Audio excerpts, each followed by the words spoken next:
Hello my dear students. In previous video we had seen the introduction of the red-headed league. Now we are going to see first part of this lesson, page number 78. Okay, so let us start it. Part 1, Mr. Wilson's story.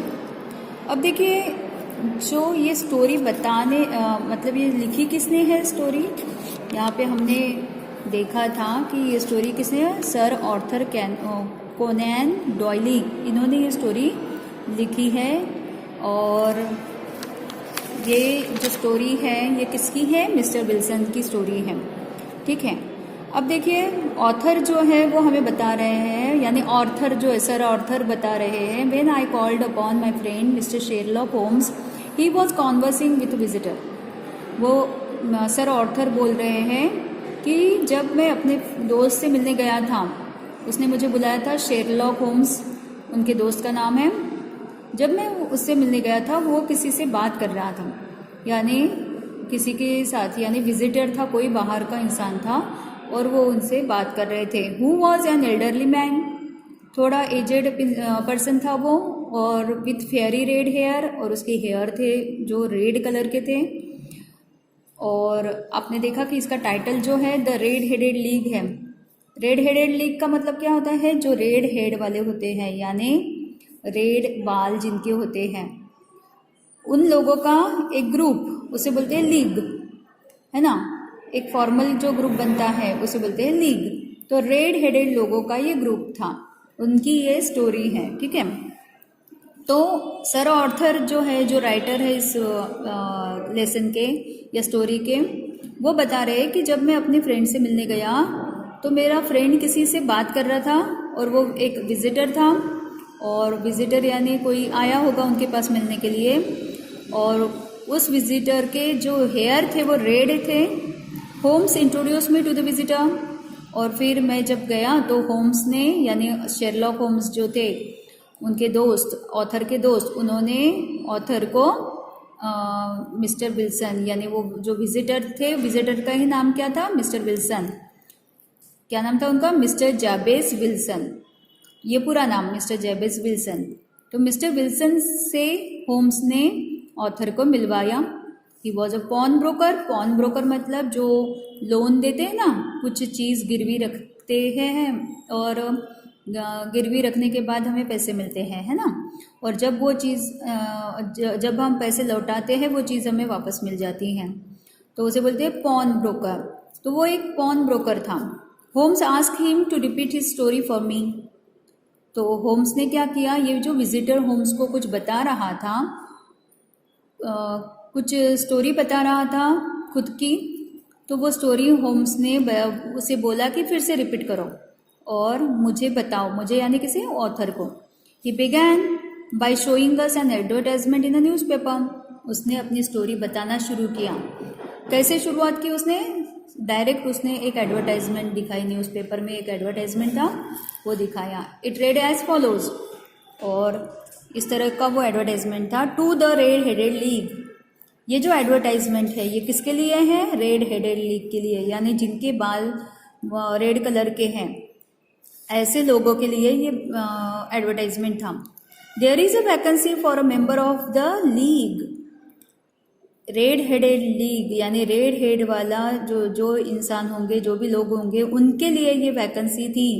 Vacancy यानी खाली जगह, job के लिए जो जगह होती है ना खाली, तो वो रेड हेडेड लोगों के लिए ही थी। And the salary is 4 pounds a week. और सैलरी कितनी थी, 4 पाउंड्स, एक हफ्ते में 4 पाउंड्स सैलरी मिलने वाली थी। फॉर नॉमिनल सर्विसेज, और काम भी कुछ नहीं था, है ना, नॉमिनल थोड़ा सा कुछ काम होगा उसके लिए। रेड हेडेड मैन में apply in person on Monday. जो रेड हेडेड मैन है वही अप्लाई कर सकते हैं। कब करना है, ऑन मंडे एट 11 o'clock, 11 बजे, मंडे को 11 बजे आप अप्लाई कर सकते हो। टू डेकन रोज, डंकन रोज नाम का कोई इंसान है, at the office of the league. उस ऑफिस, रेड हेडेड लीग का जो ऑफिस है वहाँ पे डंकन रोज करके एक इंसान है, वो बॉस होगा उस ऑफिस का, है ना। उसके पास आपको 11 बजे मंडे को एप्लीकेशन देना है। 7 फ्लीट स्ट्रीट, और वो कहाँ पे है? 7 फ्लीट नाम का स्ट्रीट है, उस रोड पे वो ऑफिस है। ठीक है। The advertisement had appeared in newspaper 2 months अगो। ये जो एडवर्टाइजमेंट था वो 2 महीने पुराना एडवर्टाइजमेंट था। न्यूज़पेपर में 2 महीने पहले ये एडवर्टाइजमेंट आया था। Mister Wilson's assistant Vincent Spalding नाम का विल्सन का एक असिस्टेंट था। विल्सन यानी कौन? जो विजिटर आया था, अपनी स्टोरी जो बता रहा था, उसका एक असिस्टेंट था विंसेंट स्पॉल्डिंग नाम का, और उसी ने ये एडवर्टाइजमेंट मिस्टर विल्सन को दिखाई थी। किसने दिखाई थी? स्पॉल्डिंग ने विल्सन को ये वाला एडवर्टाइजमेंट दिखाया था, जो रेड हेडेड लीग के लिए यानी रेड हेडेड पीपल के लिए था। ठीक है। Mister Wilson like his assistant Spaulding. Mister Wilson को अपना असिस्टेंट बहुत पसंद था, यानी स्पॉल्डिंग जो था वो मिस्टर विल्सन को बहुत पसंद था। ही वॉज स्मार्ट, बहुत ही स्मार्ट लड़का था। एफिशिएंट भी था, यानी काम भी अच्छे से करता था। And work for only half the normal wages, और वो मिस्टर विल्सन के पास काम करता था वो भी हाफ वेजेस। वेजेस यानी सैलरी। वेजेस यानी क्या होता है? सैलरी। आधी पगार में वो काम करता था। But the assistant also had his faults. लेकिन हर इंसान में कुछ ना कुछ खामियां भी होती हैं, बुराइयां भी होती है, अच्छाइयां भी होती है ना। तो वैसे ही इसमें भी कुछ फॉल्ट्स थे। Every now and then he left work and went down into the cellar to develop photographs. अब वो क्या करता था? बार बार थोड़ी थोड़ी देर के बाद ना वो क्या करता? एवरी नाउ एंड देन मतलब क्या होता है? बार बार थोड़ी थोड़ी देर के बाद वो क्या करता था? ही लेफ्ट वर्क, अपना काम छोड़कर वो down into the seller. Seller यानी अंडरग्राउंड रूम होती है ना, अंडरग्राउंड जो गोदाम के जैसा होता है ना, तो वैसी एक रूम थी जो अंडरग्राउंड थी, वहाँ पे वो हमेशा जाता था। टू डेवलप फोटोग्राफ्स, उसको फोटोग्राफ्स डेवलप करने होते थे, क्योंकि फोटोग्राफी उसका हॉबी था। तो वो फोटोग्राफ्स डेवलप करने के लिए हमेशा नीचे अंडरग्राउंड जो रूम होती थी, विल्सन के ऑफिस जो भी होगा वहाँ से नीचे था वो अंडरग्राउंड, वहाँ जाके वो अपना हॉबी पूरा करता था फोटोग्राफी का। ठीक है। तो now turn on next page. Spaulding showed the advertisement to mister Wilson. Spaulding ने ये जो एडवर्टाइजमेंट था वो मिस्टर विल्सन को दिखाया and explain to him that an American millionaire mister Ezekiah Hopkins had founded the famous red headed league.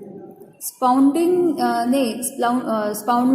ने क्या किया था? एडवर्टाइजमेंट जो था उसके पास, वो एडवर्टाइजमेंट किसको दिखाया था? मिस्टर विल्सन को दिखाया, और एक्सप्लेन करने लगा कि अमेरिकन मिलियनेयर यानी बहुत करोड़पति जो होता है, तो मिस्टर एज़ेकिया हॉपकिंस नाम का वो इंसान था जिसने ये रेड हेडेड लीग बनाया था।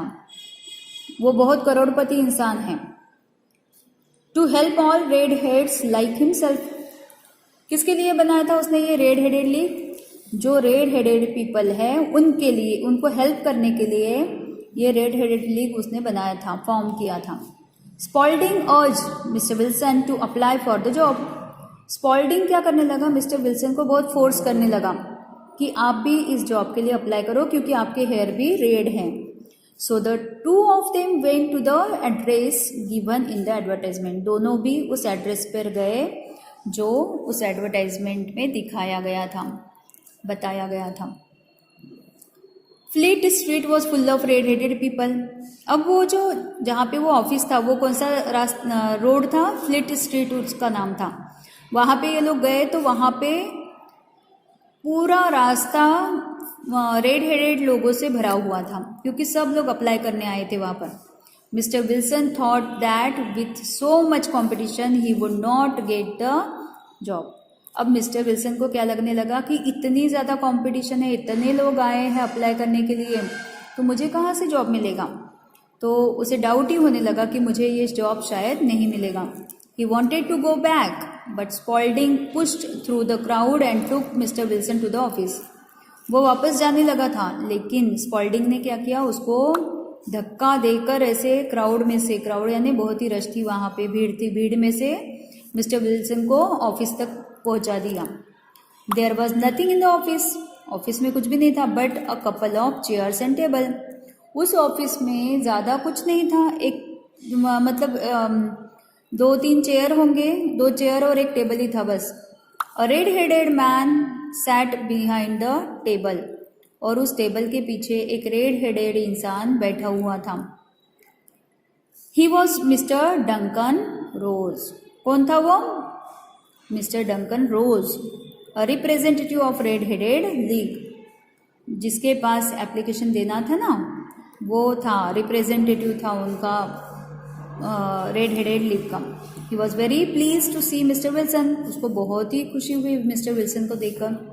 And announce immediately that he was well suited for the job. और मिस्टर विल्सन को देखने के बाद तुरंत उसने बोल दिया कि ये जॉब मिस्टर विल्सन को मिलेगा, वो सुटेबल है इस जॉब के लिए. ही शुक हैंड्स विद मिस्टर विल्सन. और उसने तुरंत हाथ मिलाया मिस्टर विल्सन से, कॉन्ग्रेचुलेशन भी दिया. And told all other candidates to go back. और बाकी कैंडिडेट्स को वहाँ से जाने के लिए बोल दिया. मिस्टर विल्सन को तुरंत ही जॉब मिल गया. Mister Duncan Ross explain that mister Wilson would have to be in the office from 10 to 2. और मिस्टर डंकन रोज ने क्या बताया मिस्टर विल्सन को कि आपको इस ऑफिस में 10 से 2 बजे तक रुकना पड़ेगा. If he left the office he would lose the job. अगर आपने इस पीरियड में अपनी जगह छोड़ी, ऑफिस से आप कहीं और गए, तो आपकी जॉब चली जाएगी. आपको 10 से 2 बजे तक यहाँ रुकना ही है. Spaulding assured mister Wilson that he would look after mister Wilson's business in his absence.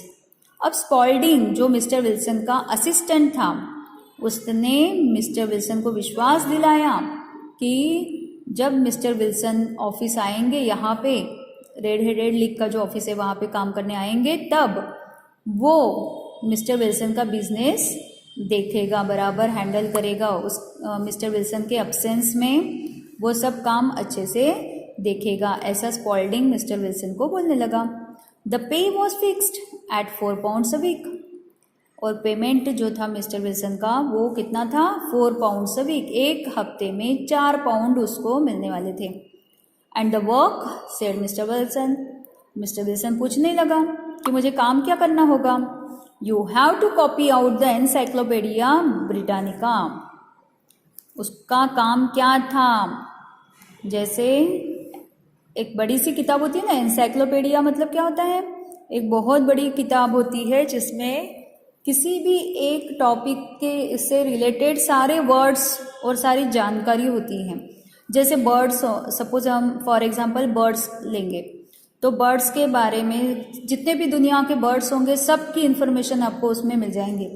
और वो भी अल्फ़ाबेटिकली लिखा होता है, डिक्शनरी की तरह होता है. इन शॉर्ट, डिक्शनरी में सारे टाइप के वर्ड्स होते हैं, लेकिन एनसाइक्लोपीडिया में एक ही टाइप के, एक टॉपिक से रिलेटेड वर्ड्स होते हैं. तो उसे क्या करना था? वो एनसाइक्लोपीडिया जो था उसको कॉपी करना था. अब ऐसा कोई काम होता है क्या, एनसाइक्लोपीडिया को कॉपी करो? डिक्शनरी को कोई ऐसे कॉपी करेगा क्या, बड़ी बड़ी बुक्स को? The pay was very good and the work was light. Payment अच्छी थी और काम कुछ भी नहीं था, एनसाइक्लोपीडिया को सिर्फ कॉपी करना था. Mister Wilson accepted the job. तो मिस्टर विल्सन को भी लगा कि काम तो कुछ भी नहीं है और पैसे भी मिल रहे हैं, तो उन्होंने क्या किया, जॉब एक्सेप्ट कर लिया. And began his work the very next day. दूसरे ही दिन से वो काम पे लग गया. Mister Duncan Ross was there in the office to see that mister Wilson did his work properly. Duncan Ross रोज वहाँ पे देखने आता था ऑफिस में कि ये काम ठीक से कर रहा है या नहीं. And did not leave the office. और ऑफिस के बाहर कहीं ये जाता है क्या, काम ठीक से करता है कि नहीं, ये देखने के लिए डंकन रोज रोज आता था. He told mister Wilson to start with the letter A. और उसने मिस्टर विल्सन को बोला कि ए लेटर से स्टार्ट करो, ए से स्टार्ट करो और फिर आगे बढ़ो. Mister Wilson wrote diligently for 4 hours without living his place. Mister Wilson क्या करने लगा? 4 घंटा बिना जगह से उठे वो अपना काम करता रहा। Mister Ross would drop in from time to time to see that all was right with mister Wilson. Mister Duncan Ross जो था वो बार बार आके देखता था कि कहीं अपनी जगह से उठा तो नहीं, काम ठीक से कर रहा है या नहीं, ये देखने के लिए वो बार बार आता था। At 2 o'clock he bade mister Wilson good day and lock the door of the office. और 2 बजे वो क्या करता था? मिस्टर विल्सन को गुड डे बोलता था और दरवाज़ा बंद करता था ऑफिस का। तो यहाँ तक जो है हमने सेकंड पार्ट किया है। आगे की स्टोरी जो है मैं थर्ड पार्ट में आपको बताऊंगी, ठीक है, क्योंकि बहुत बड़ा लेसन है, 2 पार्ट में है, तो हम थोड़ा थोड़ा ही देखेंगे। बड़ा वीडियो होगा तो ठीक से नहीं आएगा, लोड भी नहीं होता है, ठीक है, इसलिए मैं यहीं पे अभी स्टॉप कर रही हूँ। मिलते हैं नेक्स्ट वीडियो में, ठीक है। Thank you, have a nice day, bye.